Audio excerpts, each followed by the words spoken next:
UNLV Safe and Sound, posted originally on Archive of Our Own at http://archiveofourown.org/works/58215181. Rating: teen enough audiences. Archive warning: no archive warnings apply. Category: M/M. Fandom: Bungo Stray Dogs. Relationship: Armed Detective Agency Ensemble and Dazai Osamu Bungo Stray Dogs. Dazai Osamu/Nakahara Chuya Bungo Stray Dogs. Characters: Dazai Osamu Bungo Stray Dogs, Nakahara Chuya Bungo Stray Dogs, Nakajima Atsushi Bungo Stray Dogs, Kunikita Dopo Bungo Stray Dogs, Armed Detective Agency Ensemble Bungo Stray Dogs. Additional tags: Trans Dazai Osamu Bungo Stray Dogs, Injury, Concussions, Pregnancy, Armed Detective Agency as Family Bungo Stray Dogs, Emotional Baggage, Dazai can't comprehend that people care about him, Acceptance, mention transphobia in Dazai's past, Dazai Osamu needs a hug, Bungo Stray Dogs. Dazai Osamu's a mess, Bungo Stray Dogs. Dazai Osamu is bad at feelings, Bungo Stray Dogs. Pregnant Dazai Osamu, Bungo Stray Dogs. Let my boy be happy, I say to me when I keep making him sad. Language, English, Series, Part 5 of Our Cinderella, Stats, published 2024, August 16th. Words, 7,656, Chapters 1 of 1. UNL Be Safe and Sound by Yellow_Symphony. Summary. Dazai is pregnant. The agency was not supposed to know, so, naturally, they find out. Notes. Give it up for me crying about Dazai's found family. This was meant to be short. Yeah. About that. See the end of the work for more notes. It's as regular a day as any. Dazai arrives at work late by about 40 minutes, which he deems to be fashionably late, with an excuse of seeing a cute cat on the street and just having to pet it. He brushes off Kunikita's usual lecture about his work etiquette, has a seat at his desk with a drink from the downstairs cafe, and flicks open his laptop to check on some emails, considering making a dent in the amount of paperwork he's got to do. Nothing out of the ordinary to see here, thank you very much. No one has to know that the actual reason Dazai was late had been him hunched over the toilet bowl the entire morning thanks to a sudden bout of morning sickness, or that his to-go cup has ginger tea latte in it rather than his usual iced cappuccino with 3 espresso shots. Or that he's not checking his work email, but one of his private ones, where Chuya sent some photos of the room that will become a nursery in the near future in the new house they bought. No one has to know Dazai is pregnant is the gist of it. It's not that Dazai doesn't trust his coworkers. It's a little terrifying, but he's come to realize that, actually, he does. Call him paranoid, but this is a precaution. The fewer people know, the lesser the chance that Mori, Dostoevsky, or any of his dozens of enemies learn just how vulnerable he is right now. Dazai wouldn't have cared if it were just his safety on the line. When has he ever cared about that, really? But this time it's not. He has to take into account his and Chuya's baby. He's not willing to make it any unnecessary risks. Acting on his paranoia for once feels justified. And, not that Dazai is willing to admit this out loud, he might be the tiniest bit worried about how his coworkers would react. Everyone who knows so far has known about his gender beforehand. Yoshino and the president have always had the access to his medical file, in which he didn't omit anything because Chuya made him swear not to. And Rampo, well, he's Rampo. One day, a few months into Dazai's working at the ADA, and a day he just so happened to have his period, Rampo just showed up in the front of the office bathroom with a box of tampons, pressed them into Dazai's hands, and that was that. For the sake of his own sanity, Dazai decided not to question how Rampo knew what brand of tampons he uses. To this day, he hadn't asked, and he probably never will. The few people in the whole thing that have been treating him the same as always, but that hasn't made Dazai any less wary. A couple people can erase the years of damage from his biological family and then Mori, or all the comments, slurs, or offensive jokes heard in school, in clubs, on the internet. It's only fair that he'd rather keep it to himself. It's for the best, and he'd found that out the hard way, time and time again. He doesn't think that he'd be able to stand getting rejected by the people from the agency. He wasn't named Port Mafia's best strategist for nothing, though, and so far his plan is working out exactly as intended. He'll hide the pregnancy for as long as he can, a few more weeks more or less, and then it'll be easy enough to lie that he tried to kill himself again, and that Fukuzawa and Rampo decided to place him in some facility until he's more stable. Simple, yet effective. There's no timeline for psychiatric treatments, so 6 to 8 months shouldn't be suspicious in any way. Once his stomach is too big to cover with any clothes, he'll just spend the rest of the pregnancy at home, have the baby, and then come back to work once he'd recovered from the delivery. Easy. As for the baby itself, well, Dazai hasn't gotten this far in planning yet. He wants to be honest with the agency about his family, seeing as it doesn't feel right to keep the baby's entire existence a secret, but as for explaining how a human child had come to his possession, he'll figure something out. He'd lie about having a one-night stand with someone, but it rubs him the wrong way to just erase Chuya's parentage like that. Maybe he'll just tell everyone that they found a random baby in a box on the side of the street and decided to keep it. He should probably first tell them he's married, though. To a man. A man who's a mafia executive. A mafia executive that had tried to kill them all at least several times by now. Well, one thing at a time, right? Before long, it's the afternoon. Dazai has a burst of productivity and gets most of his work done, makes himself scarce, and secretly runs to throw up after Atsushi opens a bag of shrimp-flavored chips. Yuck. And receives 7 emails from Chiya, each with an increasingly ugly air color scheme for the nursery, which he makes sure to tell him about in the emails. Once, he even writes a haiku. Later on, Chiya meets him for lunch, and they go to a nice little cafe, where they bicker about what type of crib they want, and Dazai only cries a little when seeing how small some of them are. He's been sensitive lately, okay? Not its fault tiny things make him want to sob. Plus, Chiya almost cried at the sight of baby socks just yesterday, so it's not just Dazai. He returns to the office from his lunch break in an excellent mood, only to be immediately ushered out for a case and manhandled into Kunikita's car, together with Atsushi, who's still shadowing Dazai most of the time. Once briefed, it sounds like a relatively easy case, and one Dazai doesn't see the need to wiggle out of. Fukazawa had promised him he wouldn't be sent out on anything that seems dangerous. He had, apparently, told Kunikita that he's concerned about Dazai's self-harming tendencies, or something, which actually fits wonderfully into the whole lie to everyone that he's locked up in a psych ward plan, which means Dazai had been shadow banned from potentially dangerous field work. Chiya still fusses every time Dazai tells him he won on a case, but his darling husband has always been rather overprotective. It's not like everything they do is dangerous. A lot of the time their cases are silly things, like catching cheating spouses. Dazai actually enjoys those. Tailing people is fun, and catching cheating assholes only to tell them that they ruined their own life is even more fun. This time it's just a disappearance. A man had supposedly vanished into thin air after leaving a bar last night, and his family had asked the agency for assistance. Half hour at most in the alley he was last seen in should be enough to piece things together. Dazai is no Rampo, but he's not an idiot. Oh, but there's an ice cream truck on the other side of the street. Maybe he can convince Kunikita he needs sugar to think properly. Dazai hums out loud, scouting the alley from afar while swaying back and forth on his feet, which he then immediately stops doing. His center of gravity is different, and falling would be embarrassing. What's the description of this guy? I told you in the car, Kunikita hisses. Dazai grins. I wasn't listening. You goddamn... Atsushi, ever the angel, butts in before Kunikita can curse every generation of Dazais for resulting in him existing. In his 30s, around 170 centimeters, dark hair and eyes. He's wearing street clothes, just a hoodie and jeans. How curious. Dazai steps into the alley, immediately wrinkling his nose at the smell. It's not too bad, and thank God for that. His knowledge is really easy to trigger these days. Just last week on a case, all it took was a witness with a cup of matcha, and Dazai ended up puking behind a bush in a public park.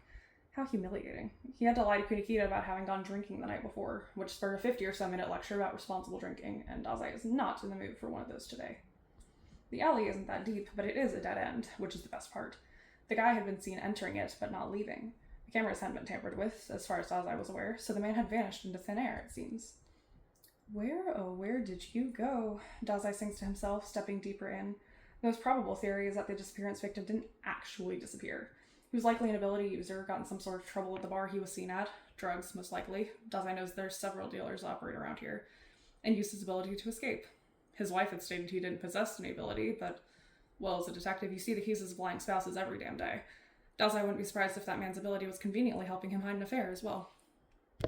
There's no ladders, so he didn't climb onto the roof of the surrounding building. No back doors either. Just some dumpsters, trash, a rat, and unidentified puddles Dazai would rather avoid. It's a complete dead end, which means he turns and dodges at just the right time, when a man steps away from the wall. Ah, a camouflage ability, how quaint, and lunges at him with a knife. Dazai doesn't have a weapon on him, but he wasn't called the demon prodigy for nothing. Hand-to-hand was never been his forte. Chu's always been the close combat specialist between the two of them, but he knows the basics. He disarms the man with relative ease, then pinning him to the wall, carefully scanning to see if he's hiding any other weapon, but it doesn't seem like it. His eyes look wild, though. Pinpricked pupils, sweaty forehead, shaky hands. Yup, it was drugs. He couldn't pay, so he hid there instead, probably hoping that being pronounced as missing would make the dealer give the chase and write him off as a lost cause. Classic. Kunikita-kun, Dazai calls out, turning his head just slightly. I've got him. He's on something, though, so we need... The man starts thrashing again. Although shorter, he's heavier than Dazai is, and Dazai has always been a better marksman than a fighter. He's a second too late to stop the leg swiping his foot. He falls forward to his attacker, a perfect angle for him to knee Dazai in the abdomen, then throw him at the wall on the other side of the alley, his head crashing against the bricks. The footsteps of the man running off rattle around Dazai's skull. Spots appear in his vision, and his ears ring in a deafening, whistling tone, breath taken away by the impact. Dazai somehow stays standing on his feet, although slumped against the wall, but even when his vision clears, his heart just hammers quicker in realization. He clutches at his stomach with the hand that isn't supporting him. Pain blooms as his hand clumsily clutches at the clothes right on top of his bump. He got hit. Hard enough it hurts. Please be okay, he thinks in desperation. Dazai's not far along enough for the baby to kick yet. There's no way to know. Please be okay, be okay, be okay, be okay, be alive. You alright? Dazai! Kunikita's shaking his shoulders and Dazai immediately jolts back. His head swims with vertigo, nausea overwhelming him for a moment, and fuck, that's not good. He probably has a concussion as well. His head is throbbing from where it hit the brick wall. I'll kill him. I'll kill that son of a bitch if anything is wrong. I'll rip him apart. He doesn't know if he's more angry or afraid, and that's not a dilemma he faces often. I need an ambulance, he says slowly. His speech is slurring, but not much, and he can still think, but he'll probably lose consciousness in a few minutes. Quickly. Where were you hurt? Kunakita asks. Dazai barely registers Atsushi running up to them, the boy stepping up to supporting him, which means Dazai promptly gives up on the whole holding on the wall idea, since his legs are buckling under him anyway. It was just a concussion. Yosono can. I need an ambulance, Kunakita, Dazai hisses. Call one. Dazai. Yosono won't be able to help, Dazai says as a last resort. Please believe me, this is wasting so much time that they don't have. He never looked up what to do if he got hurt. He never thought it'd happen. He was supposed to go on leave next month. What are the fucking chances? There's no need to bother an ambulance if it's superficial. I'm pregnant, he says, or yells. His voice echoes, but Dazai isn't sure if it's against the walls of the alley or his own skull. I'm pregnant and I got hurt right on my stomach. Whatever joke this is, it's really tasteless. Dazai has enough anger and adrenaline in him to stumble towards Kunakita, gripping his collar, pulling the man close. His hands are shaking, both from the concussion and the fury he's feeling. The last he remembers of being this mad was probably when Mori killed Osaku. Do I look like I'm joking? He seethes. If there's anything wrong with my baby just because you couldn't be bothered to believe me for once. Dazai-san. Atsushi easily wrangles him away from Kunakita. Maybe it wasn't the smartest idea to make any sudden movement since his head throbs again, along with the bruising he can already feel on his stomach. He does his best to hold his ground, though, staring daggers at Kunakita despite feeling himself sway. Kunakita-san, I really don't think he's lying. There's a moment of tense silence. Thankfully, Kunakita sighs and takes out his cell phone. He doesn't stop eyeing Dazai, though, even as the call connects. Kunakita rattles off their address before hesitating. My colleague got into an altercation. He got a concussion. He pauses, probably evaluating how likely it is that Dazai is going to kill him if he leaves it at that. Dazai isn't even sure at that point. He thinks he's pregnant and got hit in the stomach. Oh, thank God. All of the fight leaves him then, and Atsushi yelps as he's left to catch all of his weight before Dazai completely crumbles to the ground. His head sways, stomach churning, but he knows this time there's no stopping the nausea. He weakly tries to push Atsushi away, but the boy keeps his hold steady, and Dazai can only tip forward and try to avoid everyone's shoes as he throws up on the ground, then immediately gagging at the smell, coughing up anything he might have had in his stomach. You can vaguely tell Kunakita is talking to him from somewhere. His voice echoes very painfully, and keeping his eyes open is starting to become a problem. The puddle on the ground is only making him gag more. How many weeks are you? 16, he slurs, and fuck, it's getting really hard to think. He reaches for Atsushi, clumsily grabbing at the boy's shirt, feeling his legs slowly give out under him. Atsushi, bless his heart, starts leading him out of the alleyway. You need to... Dazai fumbles, desperately trying to think. There was something he wanted, something he needs to be done to call who? Right, call who, exactly. Dazai needs someone to be called, but he's no idea who. It's right at the tip of his tongue. He knows it's somewhere in his brain, except his head is filled with cotton, mushy and squishy and making him so damn tired. He thinks he says something, but darkness envelops him before his brain can untangle his own words. Chuya has the day off, and he spends it like he had any free day the last 2 months, which is working on the new house. It's almost ready to be moved into at this point. All the construction is long over. Most of the furniture is assembled in its proper place. All that's left is actually moving in. Well, that and the nursery, but that's going to be a work in progress for some time still. They don't know the gender or have a name, after all, so there's no need to rush just yet. Though it's not like he needs to know the gender of the baby to decorate the room. He and Dazai are a far cry from traditional, so he's not going to have everything rely on the gender of a baby who's going to be too small to even comprehend the color of the walls. They need to actually grow up and develop preferences before Chuya will take them into consideration. A color scheme would help, though. Chuya would love to be able to pick the furniture since they still need to wait for it to arrive and then assemble it all. They. Right. More like Chuya has to wait and then assemble it. Dazai will absolutely refuse to lift a finger. The problem is, Dazai loves to be a pain in the ass, and he keeps bitching about any colors that Chuya chooses. Like, what's wrong with yellow? Chuya thinks that it happens to go very well with the soft purple Dazai refuses to let go of. He's drafting yet another strongly worded email to his husband with a link to his 50th nursery printer's board when, next to him, his phone sounds off. It's his private phone, so he's not too concerned, but it is a number he doesn't know, so he eyes it for a second before picking it up.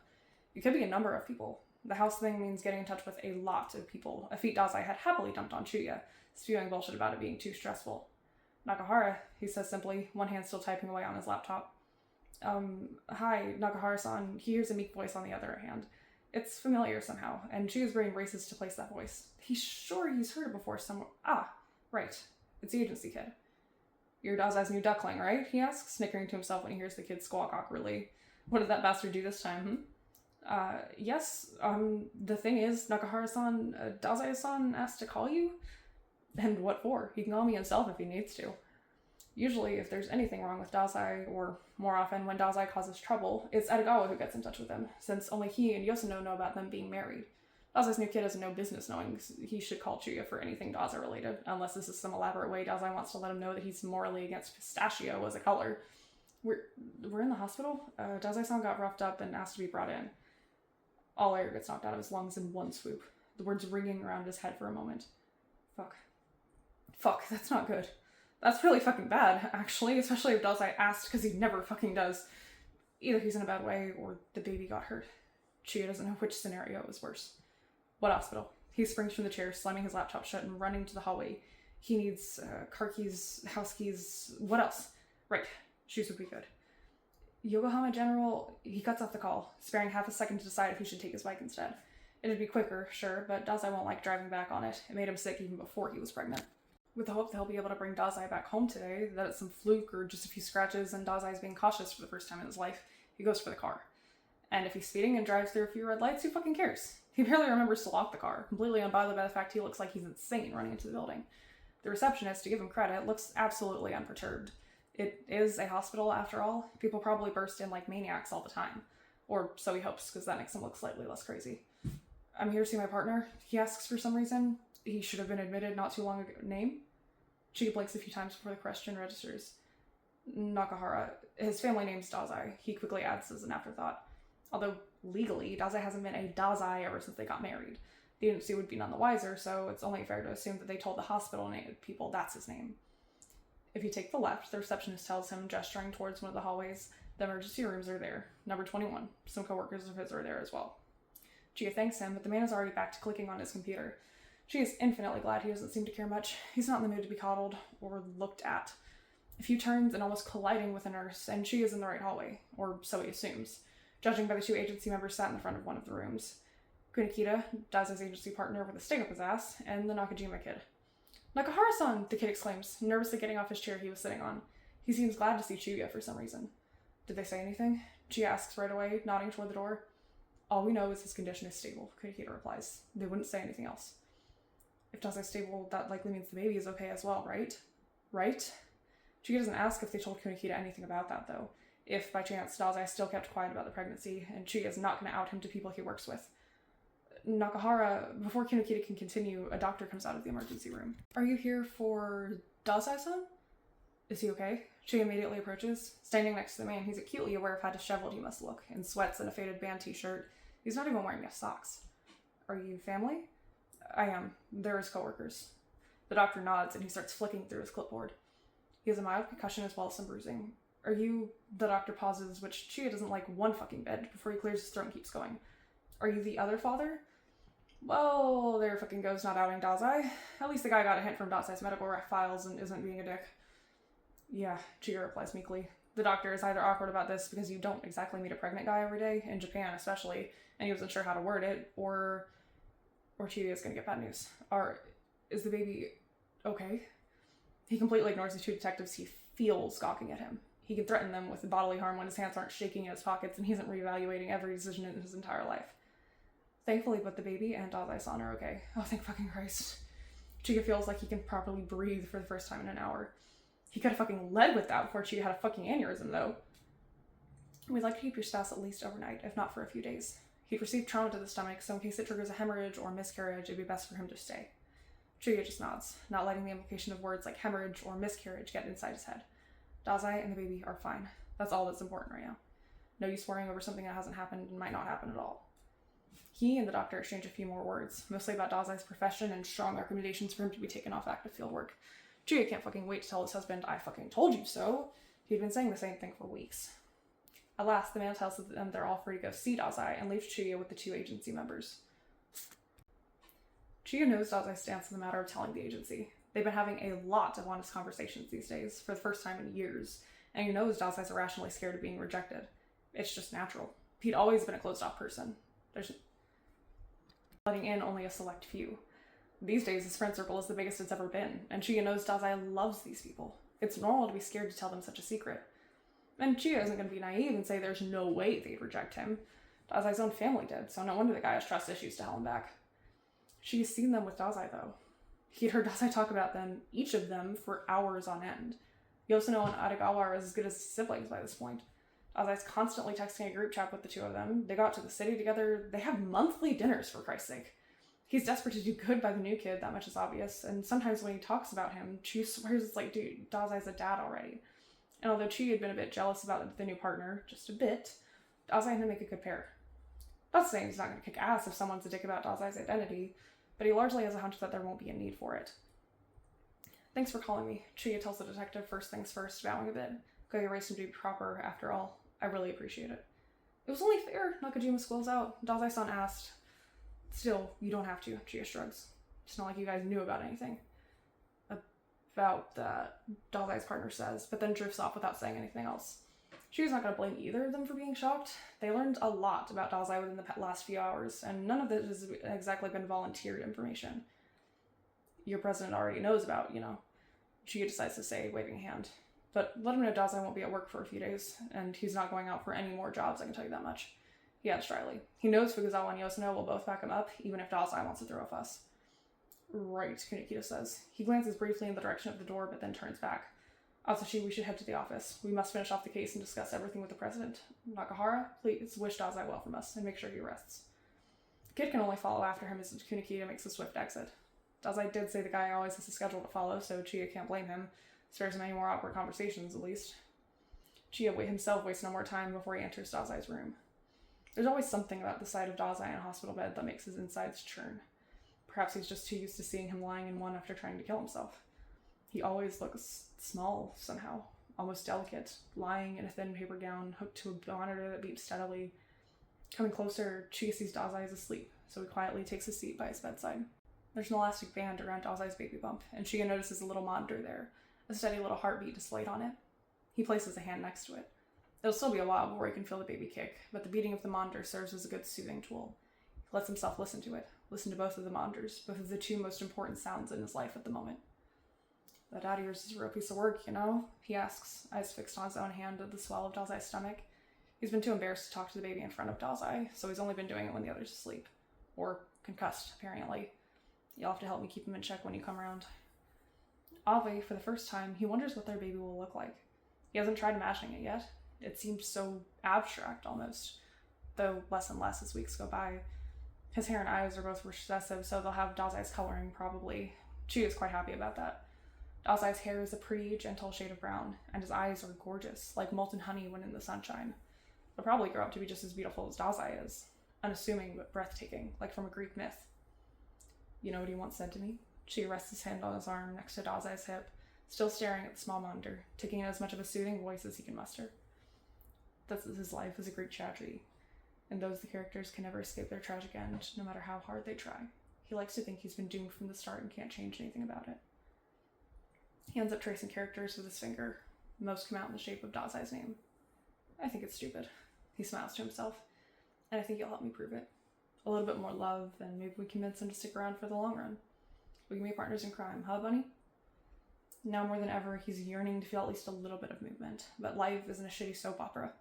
Dazai won't feel it for weeks, and Chuya for even longer. Just because they had a bit of a scare doesn't mean Baby is about to magically cheat their entire developmental chart. Though, to be fair, if there were anyone capable of doing that, it would absolutely be Dazai's flesh and blood. It's nice to think about, though, that in just a few weeks, perhaps, Chuya and Dazai can finally feel them for the first time. Dazai goes back to work 5 days after the alleyway fiasco. Hospital for 2 days, and needs another 2 for recovery at home. He gives himself the last one purely to simmer in his own thoughts. Chuya drops him off, says he's going to do it for as long as Dazai will keep working, which means they're in coddling territory now. He says so out loud, earning a few choice words from his dear husband. It is a little nice not to have to walk, though, and Chuya even gives him a good luck kiss, which he very much appreciates. Dazai pretends he doesn't need it, though. He cranks up his bravado to a 100 and steps into the building as if nothing's wrong. He waves off the waitress in the cafe downstairs, choosing not to order a drink like he usually would. His stomach is churning too much. It's morning sickness, not anxiety. He takes the stairs as well. Exercise of some kind is good. Absolutely has nothing to do with the fact that the stairs take longer than the elevator. He plans on loitering in the hallway for a little bit. It wouldn't be good if he was on time. Wouldn't want to give Kunikita unrealistic expectations, but that is immediately foiled once he actually rounds the corner. Fukuzawa is there in front of his office. Dazai waves at him with a smile. I'm assuming it's me you're waiting for? He asks a little awkwardly. If you wouldn't mind. Fukuzawa answers him, nodding toward the door to his office. They enter in silence, and Dazai once again thanks the universe that Fukuzawa is nothing like Mori. Sitting in his office is comfortable, and Dazai knows he doesn't need to watch every single word he says. It took him a long time to stop being afraid of stepping in here. Now it's somewhat of a safe haven. I had a talk with everybody yesterday, Fukuzawa says, as always preparing a cup of tea for them both. They're all aware of the situation now, and of course we agreed not to spread it any further. I appreciate it, Dazai says. They discussed this over the phone yesterday, so it's not like he's surprised. And he was the one who suggested it anyway. It spared him from having to do it himself, and he's glad about that. For his own safety, he deemed it best for his coworkers to know, lest something like last week happens and people aren't aware of how serious anything happening to him is, but actually being the one to tell them? No thanks. He takes the teacup into his hands. It's warm and comforting. Dazai likes having something to hold. And there wasn't any, he pauses for a bit. He's not sure how to say it politely. Discomfort about it? Fukuzawa glances at him briefly. I haven't noticed anything. If anyone chooses to express any untoward opinions, I trust you refer them to me, he replies, as I've told you when you first begun working. Dazai remembers. But he was also brought up in the Mafia, where Mori liked to misgender him as a form of chastising, so excuse him for choosing to bury that shit 6 feet deep and never telling anybody anything. For now, Atsushi will be taking up your role as Kunikita's partner in the field. Fukuzawa continues, likely seeing Dazai as uncomfortable. He'll continue with paperwork, and will be brought on as remote support if needed. From there on, Fukuzawa goes a bit more into detail about Dazai's responsibilities. Apparently, he would like to modernize the online filing system, and Dazai will have nothing better to do anyway. And afterwards, they only chat about mindless things as they finish drinking their tea. Dazai would love to stay in the president's office all day so he doesn't have to face anybody else, but alas, he hardly ever gets what he wants. Before long, the tea is gone, Fukuzawa has a meeting scheduled, and Dazai has 3 weeks' worth of reports to type up. He bids Fukuzawa farewell and strolls into the office right away. Rip it off like a band-aid. Everyone turns their eyes to him immediately. Dazai chirps a cheerful, "Good morning," and skips to his desk, pretending he's not acutely aware that they all now know what he's got. Or more like what he doesn't have between his legs. Dazai, comes the voice of his partner. Dazai fixes Kunikita with a smile, digging one of his nails into his palm. It's a bad coping mechanism, but she is not there to judge him. What can I do for you, Kunikita-kun? He asks, forcing his posture to relax. He's been through this song and dance over and over, and more often than not has been met with a less than ideal response. He knows how to act, despite any personal feelings. He's not going to cry about being rejected by someone who's sort of very important to him. He's not. Not in front of everybody, at least. He can cry at home, but until then, he will hold himself together. It's what he does best. I'd like to apologize, Kunikita says to him, serious as ever, even going as much as bowing. Dazai blinks. Nope. Kunikita is still here, bowing in front of him. He blinks again. He can't rationalize what Kunikita could be apologizing for. They haven't seen each other in like a week, and last time was in the alleyway. If anything, Dazai should probably apologize for throwing up in his shoes. Kunikita straightens to his full height, gripping his notebook as he gazes away. Dazai idly notes Atsushi loitering behind him, pretending like he isn't listening in. I haven't taken you seriously when you got hurt, and it could have been bad circumstances for you and your child, Kunikita explains. I won't make the same mistake again. Dazai, once again, can only blink. Kunikita really just name-dropped the baby like it's normal that his male coworker turned out to be pregnant. That's nothing, he says after a bit. Can't blame you, really. It does sound like something I joke about, he laughs to himself. Either way, I should not have disregarded you when you said you needed me to call for help. Kunikita continues as if Dazai didn't say anything. You may have a habit of not exactly being serious, but you should trust me as a partner when it comes to your health. It's no biggie, Dazai says again. Really, no harm done. I'm fine. He then adds a bit awkwardly, we both are. Kunikita nods, and Dazai turns to start working again, but the conversation isn't done, apparently. Let us know if you need anything, Kunikita chimes in. When Dazai looks at him questioningly, he goes on. If you feel you need any assistance, or someone to get you a Sanogo, for example. I'm not made of glass, Kunikita-kun, Dazai laughs. I'll be just dandy. Kunikita frowns at the sing-song tone of his voice. Pregnancy is taxing on the body, from what I understand, he starts to speak, with that cadence that feels a lecture, making Dazai groan inwardly. That's not to say it's an excuse for your slacking off, but all of us wish you'd be comfortable and assist in any way we can. Well, I'll let you know, I guess, he replies awkwardly, knowing that he will not be letting anyone know anything. He's feeling comfortable enough as it is, thanks. With that, Kunikita apparently deems the discussion done. He drops a few more reports on Dazai's desk and then goes to sit at his own, business as usual. The next hour or so passes in relative peace. Dazai isn't calm by any measure, but he loses himself in the mindlessness of paperwork. People in the office come and go, but no one spares him more than a glance, thank God. He stares at the monitor a bit too hard, apparently, and ends up with a headache.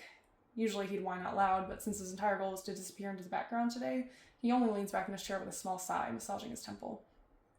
Maybe he can text Chuya. If he sounds whiny enough, he could probably persuade his husband into popping by with a milkshake. Daza could use something sweet right about now. A clinking sound breaks him out of his thoughts. When he opens his eyes, he sees Kyoka by his desk. She placed a teacup next to his laptop. It's herbal, so it should be alright to drink, she says, and it has lavender syrup. Thank you, Kyoka-chan, Dazai smiles. He's not gonna lie, a warm drink sounds lovely. Albeit a bit suspicious to just get one without incessant whining, but he'll take it. And it does help. Slowly but surely, the headache dissipates. As the day progresses, the behavior of his coworkers continues to baffle him. Kunikita doesn't complain when Dazai pops out of the bathroom a few times, only once telling him to yell if he needs assistance. Atsushi brings him lunch, and then almost ends up throwing it out when he panics about dietary restriction Dazai now has. Dazai absentmindedly complains to Rampa that the smell of matcha makes his nausea flare up, and Haruno immediately chucks the can of matcha they have in the kitchen into the trash. Naomi and Tanizaki bring him snacks when they get back from doing errands, Naomi having picked several flavors and some things just to note what he likes best. Everyone's not only acting normal, but also nice. At some point, Dazai ends up in the break room with Yoshino, curled in the armchair, venting about it all. None of it makes sense, Dazai pouts. Yoshino, as she often does, laughs at him. You don't have to wait for the other shoe to drop, she tells him. It won't. Excuse me for being cautious, Dazai hisses. You know, in the Mafia... This isn't the Mafia, Dazai, Yoshino cuts him off.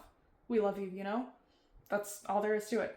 When someone you love is going through something like this, something taxing and tiring, you want to help. It's only natural. Dazai doesn't know what to say to that. Predictably, Yoshino figures that out and laughs again, this time also ruffling his hair. Not to mention, this is the first agency baby, she adds with a smile. We're all excited. Agency baby? Yeah, she nods. You know, first baby of the family, it's a big deal. So you're gonna get coddled a little, obviously. Her words get stuck in the head for the rest of the day, and he keeps muddling it over and over, family reverberating in his mind like a broken record. The next day, perhaps as the last test to see if the other shoe really won't drop, he dresses in an oversized hoodie that he then unzips in the office. Below it, his shirt isn't exactly tight, but it's very easy to notice the bump he has. Deep down, he expects stares, or whispers, or disgust on faces. There's nothing, though. Nothing but the usual behavior, the coddling, as Yoshino phrased it, and Kyoka tentatively asking if she can touch his stomach. You won't feel anything yet, Dazai tells her, voice small, but he agrees. She touches him with a feather-soft hand, as if they both might break if she presses too hard. He doesn't know why this is the thing that finally makes him cry, but, well, at least it's funny to see Kunikita and Atsushi freak out about it. It's a process, getting used to the idea that people really do love you. But soon enough, Dazai's comfortable whining about his pregnancy pains and asking people not to bring certain food to the office because the baby doesn't like it.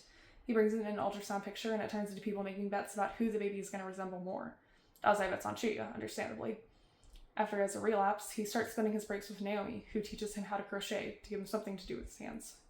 Kunikita immediately became a goldmine of pregnancy facts and keeps trying to get him to drink more water. Even Chuya makes an appearance in the office once or twice. He barely says anything to the people from the agency, but Dazai will break him in eventually. For the first time in a long time, he really feels like he belongs. Bonus. That's what people do, though, isn't it? Atsushi asks. Dazai groans. The baby kicks in what he deems as agreement.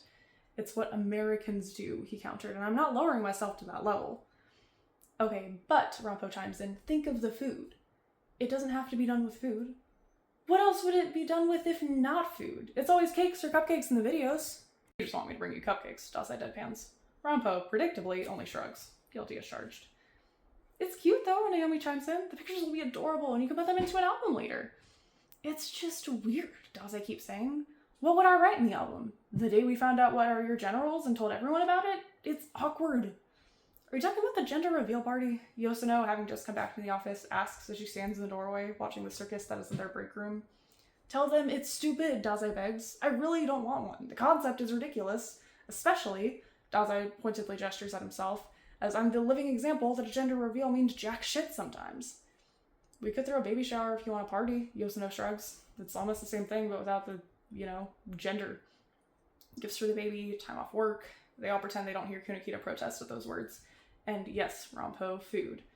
Everyone looks at Dazai. He lifts one finger. No color-coded decorations. I am not subscribing to the pink girl and blue boy crap. Second finger. I want nothing to do with the planning. Third finger. One of you has to run everything by Chuya. And the final point. I get to leave whenever I want. Oh, and none of those stupid pregnancy party games. We can do that, Naomi agrees, immediately opening up her laptop. Nakahara-san's free on Thursdays, right? It could be Thursday 2 weeks from now on. What about green decorations? That's gender neutral. It's ugly, though. Okay, what do we think about dango for snacks? Will this be during work? No one's authorized this. Dazai only listens to as the chaos unfolds, grinning to himself. His baby girl will be so loved once she's here. Endnotes. I've rewritten this too many times to count. I keep wanting to write more of the actual baby interactions, but the lore is too tempting. Sorry. Guys, you need to deal with Dazai's feelings for 7,000 words. Please drop by the archive and comment to let the creator know if you enjoyed their work.